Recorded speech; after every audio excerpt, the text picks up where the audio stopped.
I'm in a vegetative state, but I got married to the daughter of the Liu family all because I accidentally got her pregnant. When everyone thought I would cling to my wife's status, I left resolutely because of a birthday wish my daughter made. Chapter 1. I handed the divorce papers to Evelyn. She just glanced at me indifferently, like she was looking at a stranger. In 5 years of marriage, we never shared a bed since the wedding day. We slept separately and rarely even ate together. Despite this, she pretended to be a loving wife in public, showing off our supposed affection. I am a legal advisor at the Liu Group, while she is the heiress, Evelyn. In a novel, I would be the typical live-in son-in-law of a wealthy family. But our marriage wasn't due to a great debt the Liu family owed mine, nor because we were deeply in love, nor a parental agreement. It was merely an accident. Because of this, I endured the cold stares of my father-in-law and brother-in-law. They treated me with disdain both at home and at work, acting as if I was a dog they didn't need to feed. But I tolerated it until today. Evelyn's eyes were cold and distant. She said blandly, "Michael, do you think I would never divorce you? Talking about personal matters during work hours, that's a $1,800 fine." She was certain I wasn't genuinely seeking a divorce, but merely pressuring her.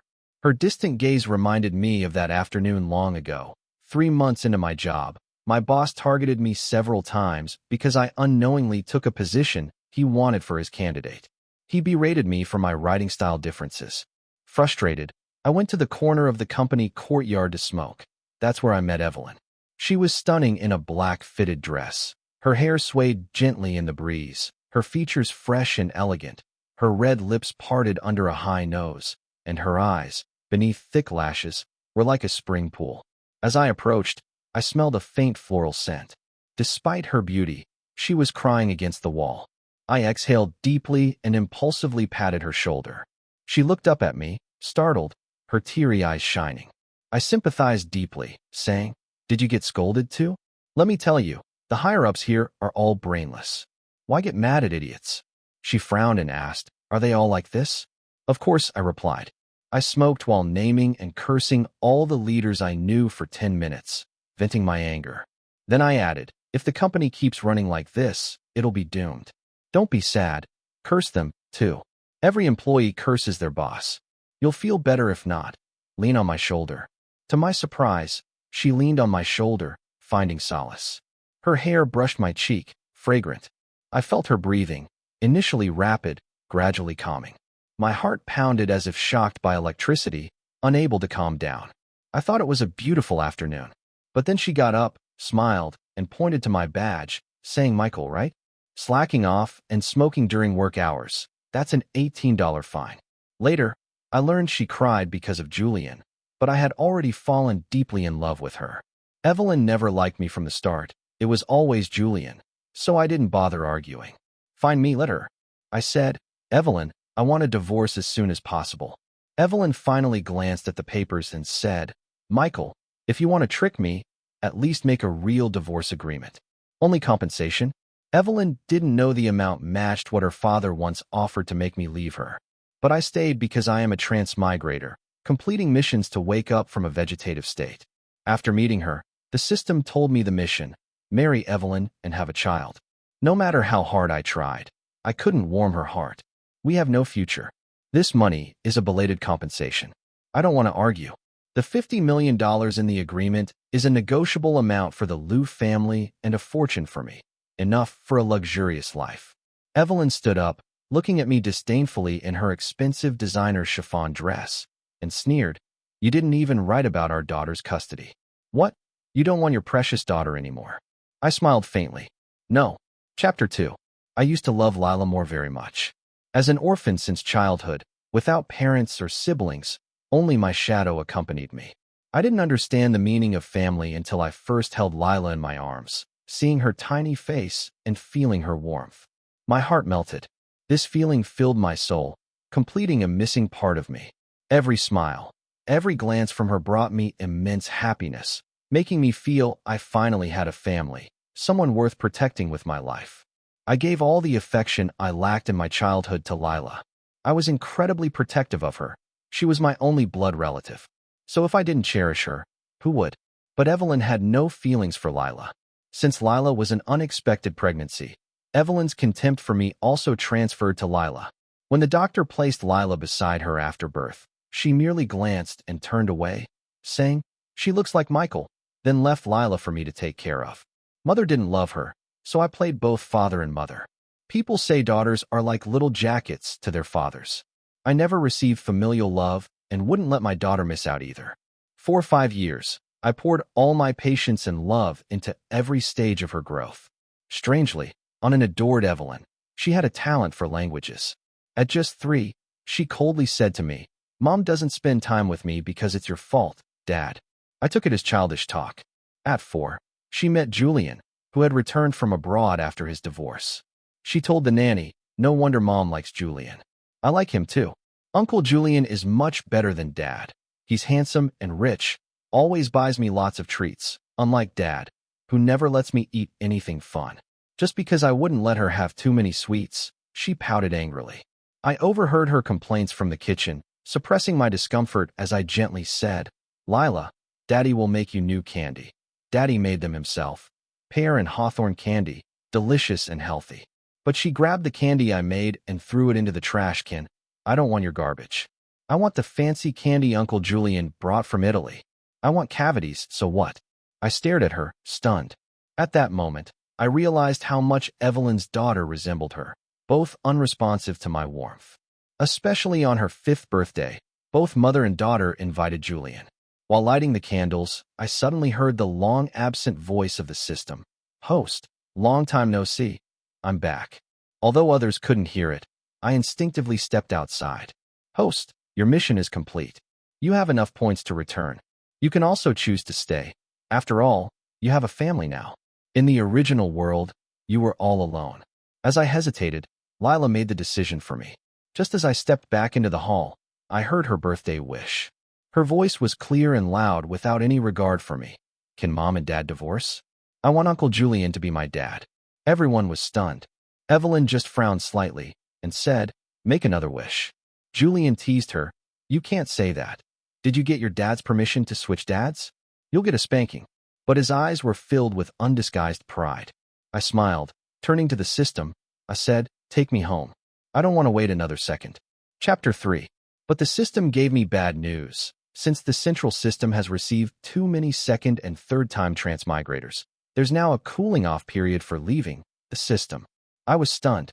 The system cleared its throat and said, "Just like your human divorce, cooling-off period. You need to wait." I blurted out, "Wait for what?" Damn it. The system reminded me to use civilized language, so I restrained myself and asked, "How long?" 3 years. 3 years.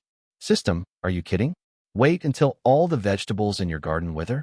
The system paused for a moment and said, "Host, your insults are quite sophisticated." After 3 seconds of silence, it continued, "As compensation for my long absence, I'll increase your points by 1/3, so when you wake up from your vegetative state, your body will be completely healthy." Fine. Then I'll finalize the divorce first. That's why I was standing in Evelyn's office. "Evelyn, let's get a divorce." Evelyn looked up, staring straight into my eyes, and asked mockingly, "Michael, have you forgotten who was the one who begged me 5 years ago to have Lila, saying if I didn't, he would die?" Those were my words. That year, Evelyn heard the news of Julian's marriage. She drank all night, and, in her heartbreak, came to me. She said, "Michael, look at me. Why am I not good enough for Julian? Why did he marry someone else? If he can marry another woman, I can find another man. Michael, you like me, don't you? You've waited for me, right?" I nodded. We kissed passionately that night. Despite precautions, she accidentally became pregnant with Lila. Her first reaction was to have an abortion because she didn't want a child to be a burden. If Julian came back for her, the child would be an obstacle between them. But then the system. If you abort now, it means mission failure, and you know the consequences, host. I begged Evelyn. Driven by the system and my own deep desires, I said, "If the baby dies, so will I. I swear I'll take care of both of you for life." Without my plea, Lila would never have been born. Evelyn didn't care about me, didn't care about Lila. She only cared about one person, Julian, who had lived with her in the orphanage and saved her. Evelyn always wanted to marry just one person, Julian. The day her biological father took her from the orphanage, She cried and begged Julian to wait for her to marry him. So she always held on to her feelings for Julian. However, the next news she got about him was his marriage. Much later, I learned that Evelyn agreed to my proposal and decided to keep the child not because she believed my words, but because of something Julian said.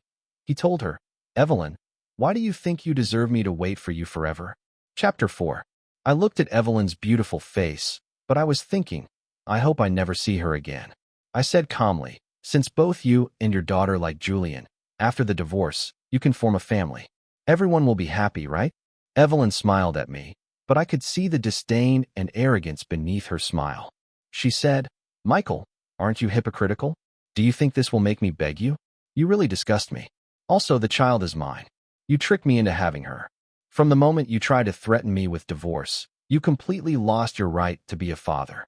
So if you want me to sign the divorce papers, it's simple. You must promise never to come near my daughter again, never to see her.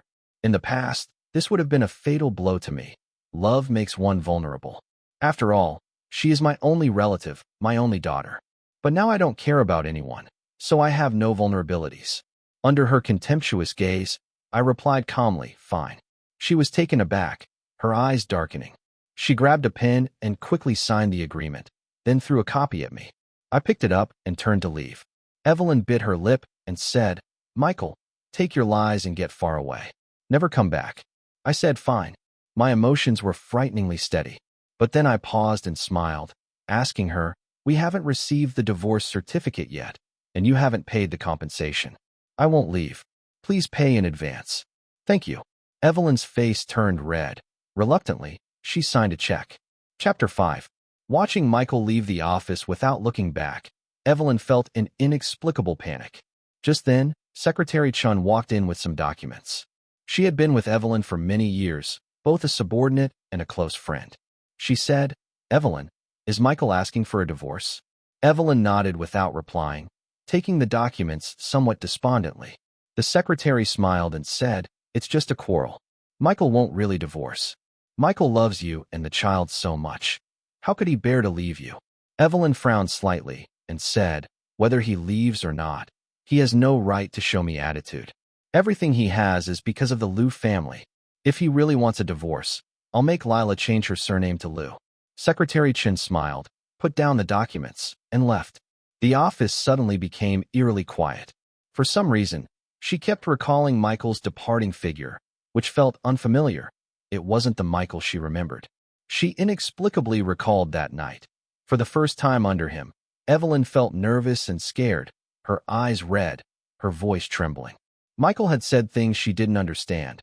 He said, "Evelyn, I'm not just here to conquer you. I genuinely like you. Otherwise, I wouldn't be doing this with you. Evelyn, I'll stay here, treat you well. Please treat me well too, okay?" Though she didn't understand, she inexplicably felt at ease, no longer scared.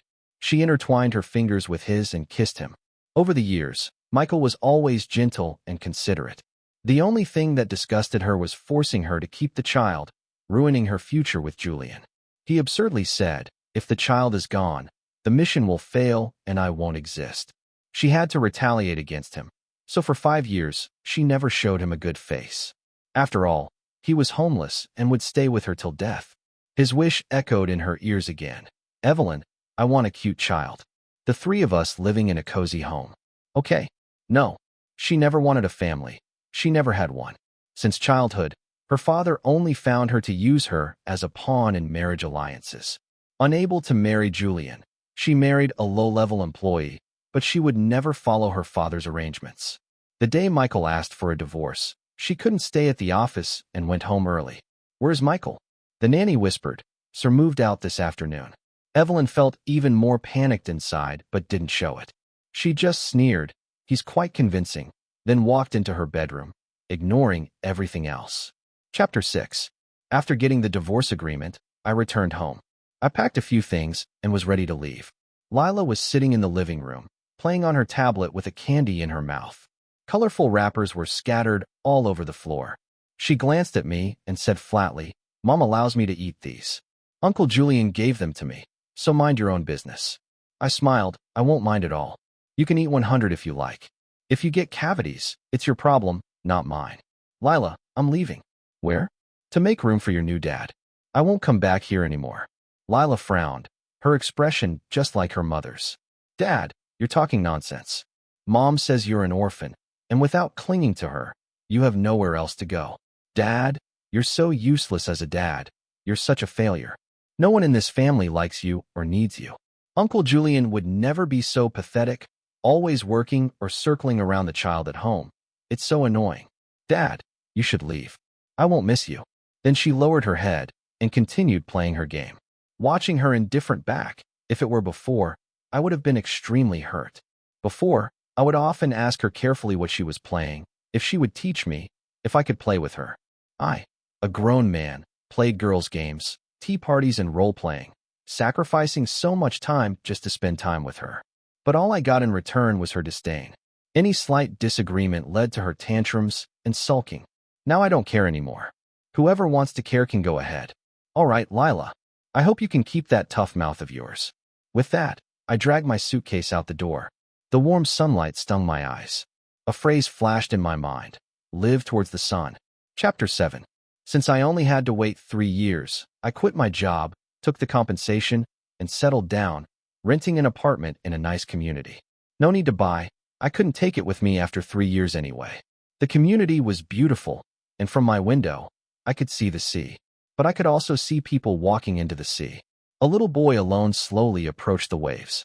Instinctively, I ran downstairs in my slippers, crossed a road and a green belt to the beach. I picked up the little guy. Where are your parents?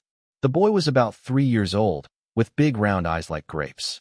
His eyes were wet as if he had just cried, but he didn't say a word, just tightly clutched his clothes. Daniel, a woman walked over. Her long hair flowed like a waterfall in the sea breeze. She had a fresh, natural look with a gentle smile. I hadn't noticed her earlier, sitting on a hammock under a tree watching him. Thank you. But don't worry, he wouldn't dare go further. I was watching. The woman approached to take the boy. Daniel, come home with mommy. But the boy clung to my pants with his chubby hands, blurting out, hug. The woman was surprised and smiled. This is the first time Daniel has asked a stranger to hug him. I rubbed the little guy's head. Since I had nothing better to do, I carried him back to the community. It turned out they lived next door. The woman thought for a moment and said, Mr. Carter, Daniel seems to like you. I know you're single and currently not working. It's just me and my son. I'm a doctor and I often bake. If you're willing. I quickly handed the boy back and interrupted her. Miss, if you're interested in me, just say it. You look like a model with your height and long legs.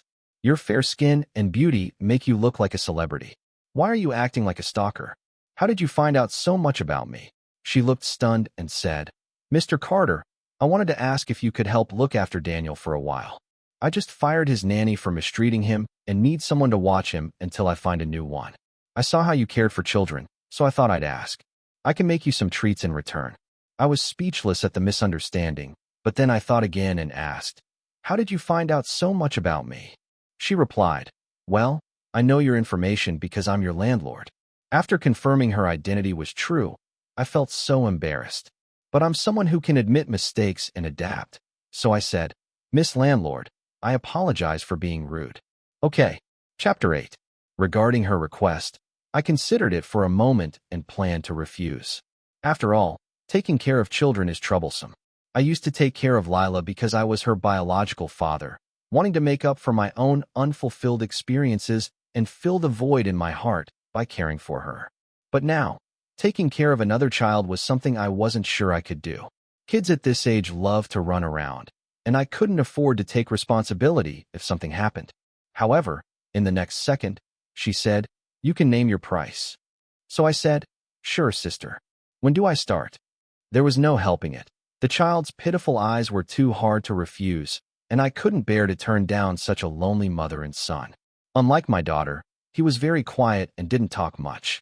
I took care of him with the same dedication and effort as I did my daughter, so he often sat obediently on his little stool watching me play video games.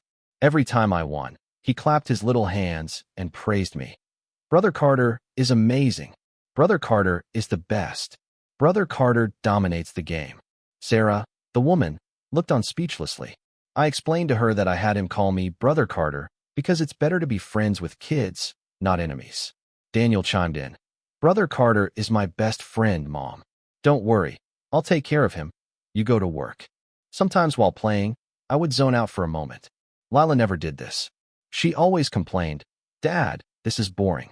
Draw me a picture. If I drew a hamster after half an hour, she'd tear it up and say, Your drawing is ugly. I don't like it. This isn't what I wanted. Daniel, on the other hand, was much easier to get along with. The only strange thing about him was that he often called out for his parents in his sleep, waking up with wet eyes. I would wipe away his tears, and he'd look at me embarrassed and say, Mom always says boys shouldn't cry. Am I being silly? I'd tell him. Everyone gets sad, and when you're sad, you cry. If happiness doesn't distinguish between genders, neither does crying. After saying that, I'd give him a pear and hawthorn lollipop I made. He'd put it in his mouth, his eyes squinting into crescent moons with satisfaction, and give me a fruity kiss. When his mom Sarah came home from work, he'd show off. Mom, Brother Carter's candy is much better than yours. Sometimes he'd be reluctant to finish it, taking small bites slowly. I'd laugh, Eat up, Daniel. If you like it, I'll make more, but don't forget to brush your teeth. The things Lila despised were treasures to someone else. Before the divorce, my life revolved around Lila. Even with a nanny at home, I'd worry every half hour at work about whether she'd hurt herself. Maybe it was because of Daniel's company during these days apart that I rarely thought about Lila or anything related to Claire. Instead, the butler contacted me several times. Miss Lila isn't used to sleeping without your bedtime stories. She'll get used to it. Miss Lila has a toothache. Will you come back to be with her? No, I'm not a dentist. Chapter 9. A few days later, I unexpectedly ran into Lila. Sarah went out of town for a conference and asked me to pick up and drop off Daniel for a few days. But I overlooked the fact that Daniel's new kindergarten was the same as Lila's. I carried Daniel out of the car and had just dropped him off when I ran into Lila. Claire, with a cold expression, was still sitting in the car. Lila opened her mouth wanting to call out, Dad, but the words stuck in her throat. Even though we were divorced, she was still my daughter, a familiar face, so I greeted her. Hey, Lila. But she didn't respond, running into the classroom like an angry pufferfish. The woman in the car, my ex-wife Claire, was also a familiar face, but I had no intention of greeting her.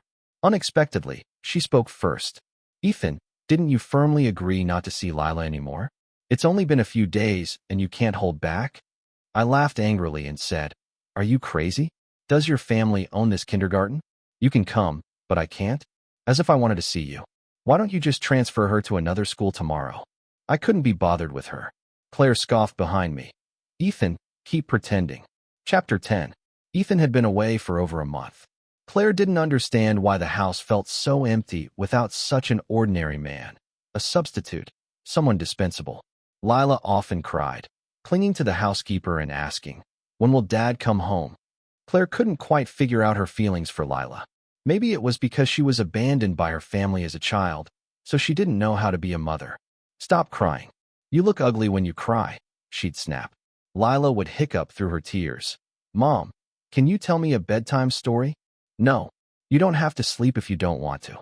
Lila was taken aback, but in the end, Claire sat by Lila's little bed and told her a story. The more Claire read, the more frustrated she felt. She should be getting her beauty sleep. Why was she sitting here reading a children's book? With a snap, she closed the book. Lights off. Sleep or don't. I don't care. Lila pouted but reluctantly slid under the covers. For the first time, Claire felt a bit unsettled. Since Ethan left, this frustration stayed with her, until she saw him at Lila's kindergarten a few days later. The annoyance in her heart seemed to lessen a bit. She thought, how could he leave his daughter? She's his only family. He purposely picked the rare time I bring Lila to school. He's just stubborn and prideful. He could have had a good life, but insisted on a divorce. So she took Lila out of school, not letting her go to kindergarten. She wanted Ethan to make a wasted trip. Want to see the child? Fine, come and beg me. But 3 days later, Butler Zhang hesitantly said, Sir still goes to kindergarten every day. It seems he's taking someone else's child to school. He hasn't specifically come to see Miss Lila. Claire was taken aback. Chapter 11. Sarah kept her word. In the 3rd month of my time with Daniel, she hired a gentle new nanny to take care of him. But out of habit, I helped out when I could. because having someone praise you while playing games was just too pleasant. Sarah often cooked for me. Maybe it was a habit from her profession as a doctor, but she'd deb one fish before cooking it or remove bones from meat before boiling it. It tasted quite good, though I always felt a bit weird eating it. After dinner, Daniel would habitually play with magnetic blocks on the small table in the living room while we sat on the sofa and chatted. There was an inexplicable peacefulness to it. I couldn't help but ask. Daniel often calls out for his parents in his sleep, crying. Did you do something to upset him? Sarah said softly. Daniel's parents passed away in an accident last year. He needs time to adjust. I was stunned. Then who are you? A human trafficker? Sarah couldn't help but laugh. What are you thinking? I'm his biological aunt. After my brother passed away, I adopted him and raised him as my son to avoid people's strange looks. I patted her shoulder. You're really kind. Sarah suddenly leaned in close, her legs almost pressing against my hand. I instinctively withdrew my hand, but when I looked up, I met her bright almond-shaped eyes, which made my heart race. I could even smell her faint fragrance. She said, Ethan, do you think a single mom like me can find a man who likes her? Of course you can. You're beautiful, gentle, and kind-hearted. Do you like me? I was speechless. The conversation had shifted too quickly. I instinctively said, why not? Sarah shook her head. Men shouldn't say I can't. They should say I will. I sighed and continued. In 3 years, I have to go back home. Sarah's smile faded, and she looked a bit forlorn. Ethan, can't you forget your ex-wife? I laughed. How could I? She's getting married. Sarah's eyelashes fluttered, and her eyes brightened, her voice filled with unconcealed excitement. Really? Should I send her a big gift to congratulate her on her wedding? I was taken aback. Sarah, why are you so excited about my ex-wife getting married? You're acting like it's your ex-husband getting married. Chapter 12.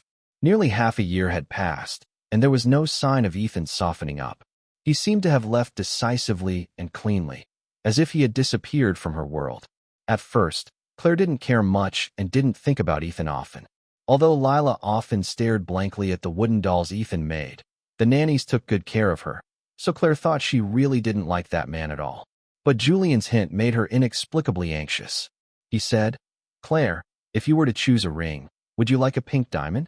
Rumors spread that Claire was going to marry Julian. She couldn't help but think, did Ethan hear about it? Would Ethan misunderstand and never come back? Actually, Julian was someone she had liked for a long time. In her memories, maybe childhood memories were deeply ingrained. Back then, he had just arrived at the orphanage, thin and weak, and she, looking like a little kitten ready to be bullied, was often picked on by the other kids. One day, she was beaten badly, and Julian called the headmaster. The bully scattered, and Julian handed her a piece of fruit candy with a smile. Here, it's very sweet. Yes, it was the sweetest candy she had ever had as a child. She never doubted that Julian was the person she loved the most, but a corner of her heart was subtly dissenting. For instance, she was inexplicably driven to visit Ethan's place and unexpectedly watched Ethan, a pretty woman, and a lively little boy walk into the community with smiles. She recognized the woman and was surprised, but she still held on to a sliver of hope, refusing to think about what might be happening. So when Ethan came out alone, she stopped him, smiling and teasing. Husband, why haven't you come home for so long? Are you secretly keeping a woman outside? Saying this, she reached out to hold Ethan's arm. Ethan was stunned, instinctively pushing her hand away. He frowned and said, no.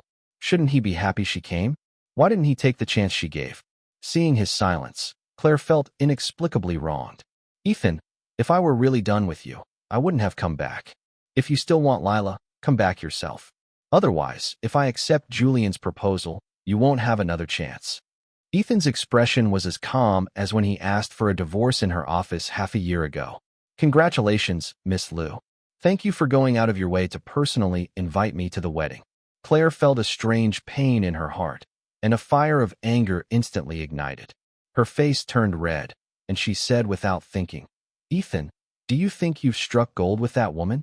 Chapter 13. I was taken aback. What do you mean? Claire sneered. The young lady of the South City Yu family, Sarah Yu. When she mentioned it, I remembered that the Yu family had often caused trouble for the Liu family, using their political background to create issues. Half of the disputes our legal department handled were due to their machinations. Sarah may appear to be a small-town doctor, but she is actually the daughter of the Yu family. Do you think she would marry a divorced man like you? I frowned. So what if I'm divorced? Aren't you divorced too? Isn't your dear Julian also divorced? Does that stop you from chasing after him? Claire, I know how your family has always viewed me, but look at yourself. Married and thinking about other men, divorced, and now seeking your ex-husband. Do you still fantasize that you're some pure maiden saving herself for her first love? Do you think you're a princess everyone has to adore, even after divorce? Do you think I should still be devoted to you? Claire, I need to ask you, do you think you've struck gold? Do you think Julian is the light of your life? Go back and check. You might not even know what disease you've caught. You and Julian are actually a perfect match. Claire's face turned beet red, her eyes glistening with unshed tears, and she bit her lip without speaking. I felt oddly satisfied. Ignoring her shock, I turned and left, only to run into Sarah, who had been eavesdropping for who knows how long. I cleared my throat. I'm usually very nice, not like this. Do you believe me? Sarah nodded. I believe you. As we walked, we inexplicably exchanged a knowing smile. I asked her, why are you smiling? Ethan, you were quite impressive with your scolding of her. Of course. I think you made a lot of sense. I had to admit, being praised by a beautiful woman, especially one interested in me, greatly satisfied my vanity. I quickened my pace. Sarah followed. The most important thing is that my marriage is my choice, unrelated to the Yu family. Ethan, did you hear that? Chapter 14. A week before Claire's wedding, Lila unexpectedly came to see me with the housekeeper's accompaniment. Lila was almost 8 years old, having lost her baby fat and grown taller, looking more and more like Claire. Hi, Lila. Her eyes were slightly red. Dad, I took Lila upstairs. Did your mother agree to you coming? I knew that without Claire's permission, the housekeeper wouldn't dare bring Lila here. Lila nodded. Dad, do you completely not want me anymore? I smiled. Dad never didn't want you. It was always you who didn't want Dad. Then why don't you come home? I sighed. I divorced your mother, and divorce means not living together. Lila turned her head, looking down at the floor. Can't you come back for me? How can you say you don't want me, Lila? Why should I come back for you? Although Lila was young, she was very smart, so I didn't treat her like a small child in our conversations, because she understood. I once made a mistake thinking I was doing good for others, including you and Claire, but isn't that a kind of moral coercion? I thought accompanying you was good for you, but you didn't need my company. I thought not letting you eat candy was good for you to prevent cavities, but you didn't care about cavities. To be good to someone, you must first know what they like. If I like peaches and you give me apples, is that being good to me? It's not. Meeting the needs of others is truly being good to them, not fulfilling what I think they need. Even if one day you get cavities and regret it, thinking I was good to you back then, it doesn't change the fact that when you didn't care, I wasn't good to you. So a person must first understand what they want to understand what others want. I have to live for myself first before I can care for others. Otherwise, it's just self-sacrificing sentimentalism. Compared to your interests, I now care more about my interests. What good does it do me to be good to you? Why wouldn't I be good to those who are good to me? So I won't come back because of you. If you need child support, have your mother contact my lawyer. Anna seemed to understand a bit, lowering her head in frustration and staying silent. A knock suddenly came at the door. When I opened it, a small shadow shot into my arms. Wong, I want some pear candy. Daniel saw Anna and blinked. Wong, is this beautiful girl your daughter? I nodded with a smile. Daniel grabbed a handful of pear candy from the table and handed it to Anna. Sister, eat this. Wong makes it really well. It's healthy and delicious. Much better than the fancy candies you buy outside. Anna took the candy and suddenly started crying. Dad, I'm sorry. I knew she remembered throwing away the candy I made with my own hands as garbage. Sometimes, things thrown away by hand are hard to retrieve. Chapter 15. Evelyn married Julian. The wedding was unprecedentedly grand and luxurious, trending on South City's hot search. In the pictures, Julian was beaming with joy, but Evelyn's smile was forced. Anna, dressed in an exquisite little dress as the flower girl, wore an expression identical to her mother's. However, the birthday wish she made when she was 5 finally came true. I can only say, daughter, you must face the wishes you make yourself. Strangely enough, Evelyn's wedding made Sarah and Daniel the happiest. The mother and son insisted on taking me to the villa for a vacation. George, there's a beautiful starry sky over there, and we can set off fireworks. Daniel happily spun in circles. I love watching fireworks the most. Seeing Daniel gradually emerge from the shadow of losing his parents and become happier day by day made me quite happy as well. Under the night sky, we ate hot pot and sliced watermelon. The stars in the sky were countless. Fireflies with their glowing tails flew around, and frogs croaked in the nearby pond. This was the kind of life I wanted. As Daniel handed me a slice of watermelon, he said, "Brother Wong, your ex-wife got married. Are you sad?" I nearly choked on the watermelon. Who told you to ask that? Mom didn't tell me to ask. I asked myself. Sarah's slender body trembled slightly. Brother Wong, don't be sad. You still have us. Even if that pretty sister calls someone else dad, you still have me. Can I be your son from now on? I'll call you Brother Wong, and you can call me son. How about that? I scratched my head, thinking it didn't sound too bad. I pinched his chubby little face and said, "What else do you want to say? Just say it all at once." Daniel cleared his throat like an adult. "If you think having me as your son isn't enough, I'll give you my mom as your wife." This time my hand shook a bit. This kid was something else. Daniel worried the scene wasn't awkward enough and loudly asked Sarah, who seemed busy watering the flowers but was actually pouring water all over the ground. "Right, Mom? Can you do this job? Can you be Brother Wong's wife?" Sarah softly replied with a hum, but her ears turned slightly red. Then she looked up at the sky, at Daniel, at the trees and flowers, but didn't dare look at me. Daniel jumped up happily, running around Sarah and shouting, "Mom, you're my sister-in-law. Now I have a dad again." Chapter 16. Happy times always seem to have an accelerator. 3 years passed in a flash. To be honest, the 3 years after the divorce were quite enjoyable for me. The only regret I had was why I didn't divorce Evelyn sooner. Host. On the 3rd of next month at 1600 hours, the procedure will stay or leave. The system seemed surprised at my answer. Are you sure you want to leave? Chapter 17. Evelyn couldn't tell if she married Julian because she liked him more or if it was to spite George. Married life was very plain. Nothing changed, yet everything changed. She inexplicably developed a habit of going to bars and drinking until she didn't come home. At night, a few glasses of strong liquor numbed her nerves and made her feel alive. Otherwise, when sober, she always felt the lingering presence of George's shadow at home. It's really strange. How can I still see George when I'm drunk? The voice was cold, nothing like the gentle and considerate George. I'm Julian. Of course, I'm not George. Evelyn, if you have George in your heart, why did you marry me? The alcohol gave her a splitting headache, making it impossible to think clearly about this question. Does she have George in her heart? No, right? She had always been indifferent to George, thinking he was dispensable. Did she? She vaguely remembered when Julian got married abroad. She was only slightly sad and didn't repeatedly regret why she didn't pursue him sooner. But after divorcing George, it was like cutting flesh with a dull knife, never feeling a bit of pain until now, where the pain was repeatedly tearing. She also wanted a warm little home before. She stubbornly thought she didn't need it. Julian, do you want a divorce? The days of constant arguing and cursing were exhausting. He must be tired too. It turns out not. Loving someone is such an exhausting thing. Julian gritted his teeth, his eyes bloodshot, and said, Evelyn, you insisted on marrying me. I will never let you go, even if I die. We'll just torture each other for the rest of our lives. No one should expect to have a good time. Julian stormed out, slamming the door.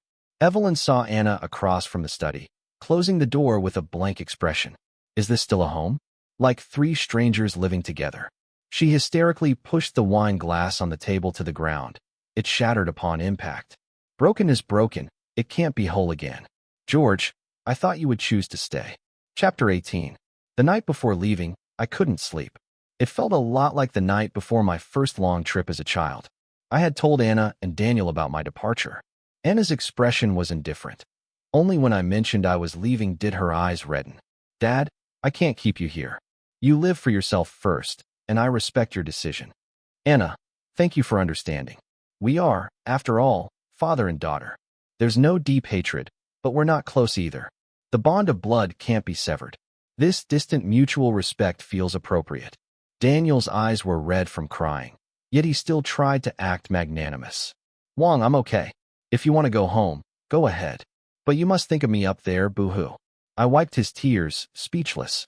You talk as if I'm gone forever. I'm just going home, buddy. Don't cry so much. Daniel pouted. My mom is also secretly crying. I paused. I hadn't seen her in over a week.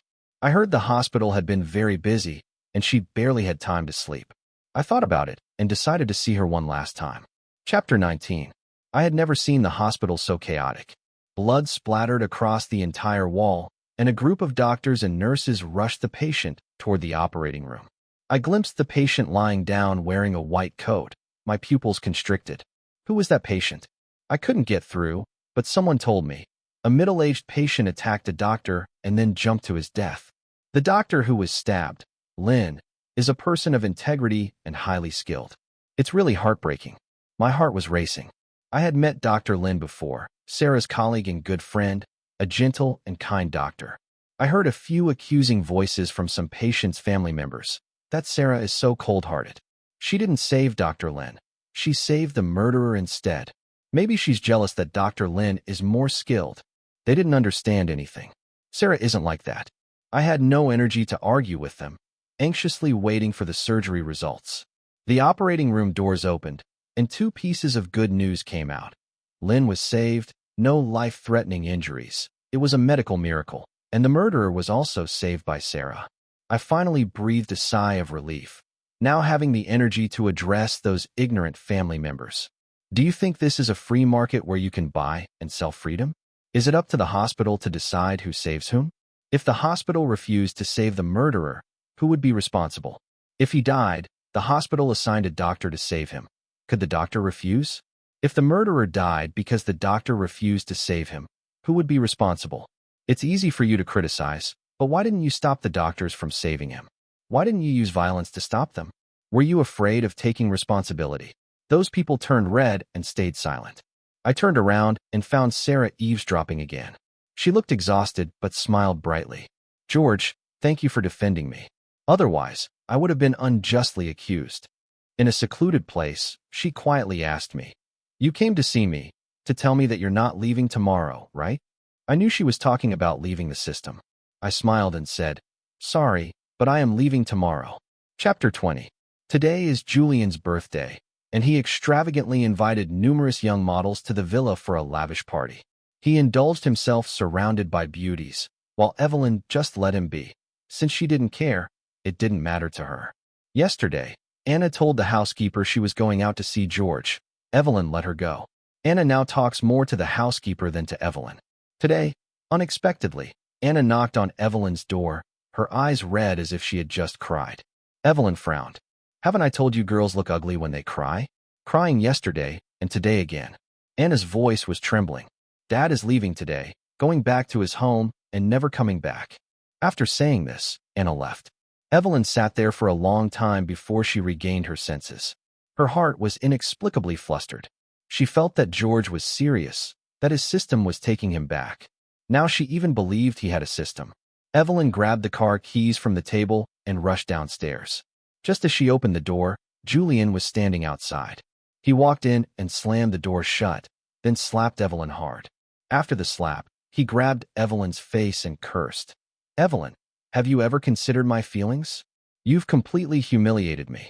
Thinking about your ex while with me, and thinking about me while with your ex, have you no shame? You're really despicable.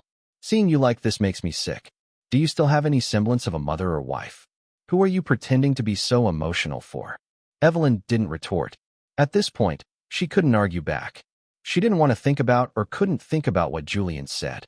She only felt a burning pain on her face, tears welling up but refusing to fall.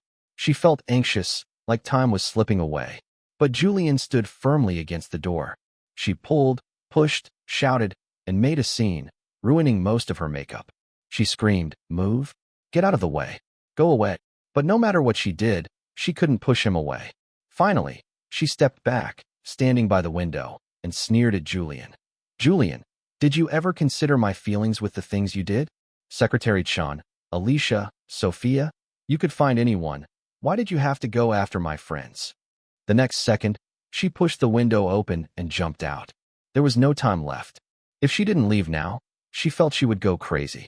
Ignoring the pain from the fall, she crawled to the car and floored the gas pedal. Maybe this was her last hope. She hoped George could stay. But things didn't go as she wished.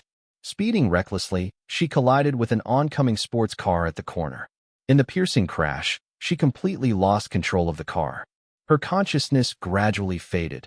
The airbag deployed. Blood dripped from her head. One leg was stuck under the seat, probably useless now. This was the first time Evelyn cried since the divorce, cried like a child. She knew she had no more chances, no chance to keep George. Chapter 21. Today is the day I was supposed to leave, but I didn't leave, and no one knows. I finally found Sarah and her son under the setting sun. Sarah stood there like a jade statue, silently looking at the distant coastline, her expression lonely and sorrowful. Daniel was using the little shovel I gave him to dig in the sand, muttering to himself as he dug. "Crab, don't come and pinch me." Wong left. I thought of 100 happy things to hold back my tears. If Mom can hold back, so can I. If you pinch me and it hurts, I will cry for real. I squatted down and moved the little crabs away from the sand. "Dig away, little brother." Daniel looked at me stunned, then turned and shouted, "Mom, come quick. I'm seeing things in broad daylight. I see Wong in the sunset." Sarah slowly showed a faint smile, with a bit of redness at the corners of her eyes. "Daniel, it's real. George is back." Daniel was ecstatic. "Wong, you're not leaving, right?" Sarah tucked her hair behind her ear. "Didn't you say you were leaving today?" I pointed to the cake placed aside. "Today is your birthday. Can't I go out to buy a cake?" Sarah's smile visibly bloomed. Daniel ran around in circles on the beach, the waves chasing his little feet, making joyful splashes. Sarah's eyes sparkled. It wouldn't be because of us that you delayed going home, right? That wouldn't be proper." I smiled. "Sarah, you're being a little pretentious. Of course it's not because of you. It's because I can't go back for now." Chapter 22. Yesterday at the hospital, the system was still grumbling. "You're so fickle. Last month you said you wanted to leave, and now you want to stay. System, can you help me out? Can I use my points to save Dr. Lin's life?" The system had told me that Dr. Lin originally couldn't be saved and would have died. "Sure, host, but once confirmed, your points will be reset to 0, and you'll have nothing left. You won't be able to go home." "It's okay, system. I'll earn more. If that's not enough, I can borrow some of your points." The system was furious. "You audacious rascal. Stop thinking about using my points. I'm a stingy and selfish system." "No, you're a kind system." I knew there wasn't really a 3-year cooldown period. The system had made it up. The central system wouldn't set such ridiculous rules. The system wanted me to be happy more than anyone else. In that other world, I was a lonely vegetative person with no friends or family. When I woke up, the system hoped I would find my happiness in this world. Even the house I live in now was found with the system's help. "Host, this place is perfect. I feel like we'll both prosper living here." What would a system need to prosper? It was just trying to introduce me to people who could bring joy into my life. The system's efforts paid off, and I'm grateful to it for letting me meet Sarah and her son. Chapter 23. I made a deal with the system, using all my points to save Dr. Lin's life, so I can't leave now. When I finished saying this, Sarah suddenly froze, then threw herself into my arms. Streams of tears flowed down my neck. "George, thank you. You're really, really, really great." Daniel clapped and laughed nearby. "Mom, are you serious? You're such a big person and you cry more than I do." I gently pushed her away with a smile. "Yeah, crying like this. Are you trying to make an ocean?" I laughed, and Daniel joined in, until the sunset dipped below the horizon. The three of us, bathed in the twilight glow, walked home together, our home.